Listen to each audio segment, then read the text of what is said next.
I love the Fern Room. And so the Fern Room, these are historic plants. They're the ancient plants. So if we were a dinosaur walking around Illinois, we would see ferns growing around us, and many of the same types of ferns that we see in here today. So right behind us we see, or in front of us, we see these tall tree ferns. I think these are from Hawaii, New Zealand, Australia. And these are the tallest ferns that grow.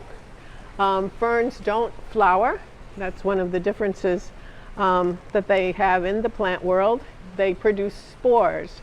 And we're probably not at a good sporing season right now because we're going into winter. So even ferns start resting toward the winter. So I think we probably won't see any spores today, but they have different patterns of sporing, so it makes them quite interesting plants. The tree ferns, very much sort of a woody stem, single stem going up. They're pruned and maintained to have that tree look with the big sort of umbrella canopy at the top. This is fishtail fern. I like fishtail fern too. You know, it has different types of fronds coming up off of the same fern. So this one, you can see why it's sort of called fishtail down in here. So it looks like something that could swim. And then you have these other more curly fronds, and this one's really curly. So different types of fronds coming up off of the same plant. This is a maidenhair fern, and I like maidenhair ferns too. Actually, I have one at home that my dog keeps eating, but it doesn't seem to mind. So one of the characteristics of maidenhair ferns is a black stem. And pretty much every maidenhair fern that I've seen has a black stem. So that's one of the things I look for, and the shape of the leaves.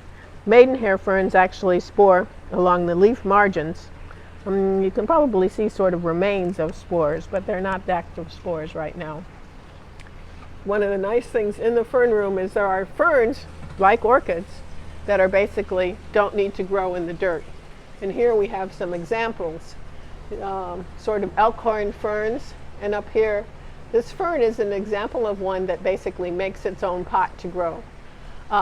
Those big dark leaves that you can see underneath, they were originally young and green leaves like the one that you can see in the front. So as it grows, those leaves darken and it becomes sort of a pot encasing the leaf structure that they have. So that's a nice example, and you can see why this would be called, I believe this would be an elkhorn type fern. There, another elkhorn fern. That's a really nice example because you can see the brown and the green underneath, how the fern comes out of the browner leaves. Really quite nice. Yeah. And the spores on the tips. Has it got spores? Oh, on the back. That's true. Many people think, that's a good point, that the brown at the edges of these is the plant is sick, but it's not sick. That's how it spores. And so this one is sporing quite prominently. Yeah, and if I remember right, and I haven't touched one in a long time, they're kind of soft and silky on those. Yeah.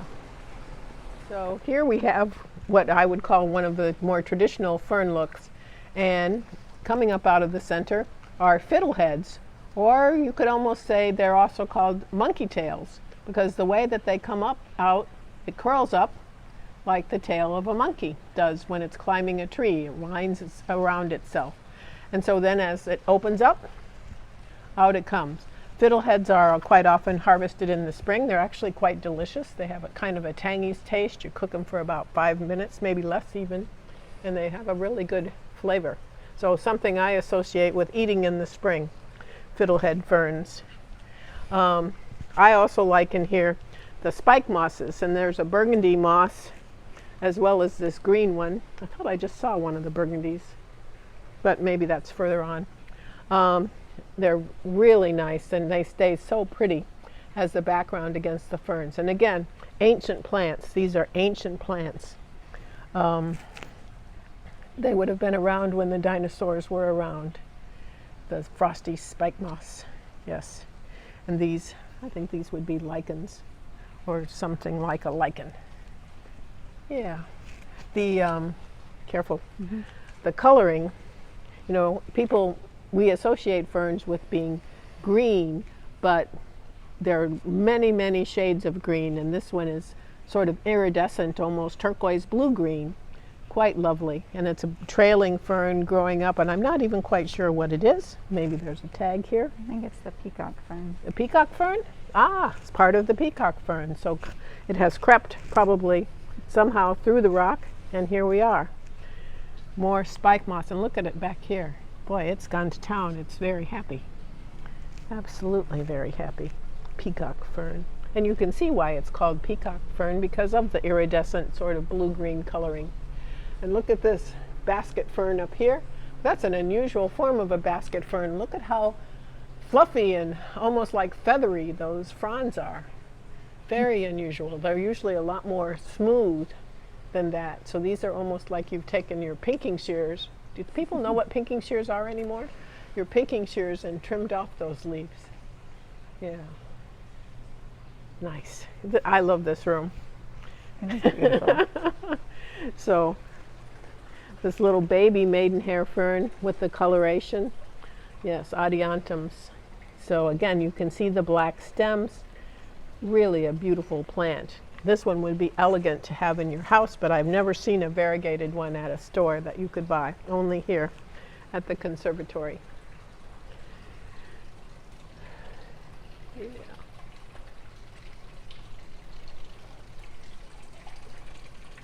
So the other plants that I like in this room are the sago palms, and this is our female sago palm here. They're male and female. They grow quite slowly, so this is actually quite an old plant. Over here, this is the male plant. These three are young male male sago palms growing here, so that they're pollinated sort of across the aisle. But again, growing quite slowly. They're ancient plants. They're the original. They are cycads. They're not really a palm. So if you touch those fronds, it would be very stiff and spiky and almost feel like you could cut yourself on them. They're so hard, the sago palms. And we have, if we look straight ahead, this is our grandfather tree here in the conservatory. This sago palm ahead of us is more than 200 years old, brought over from India, where they're now endangered because they grow so slowly that they can't reproduce fast enough and grow fast enough as they're cut down. Lots of people say, well, for 200 years it's not very big, but we have to remember that it's pruned back here to keep it inside the conservatory, so it hasn't reached a gigantic height. And then I had someone from India who was very familiar with sago palms on one of my tours, and he said that's the biggest one he's ever seen. So that's what I tell people now when they comment that it's not very big. The biggest one he'd ever seen, and he said it was a magnificent specimen, actually, our sago palm.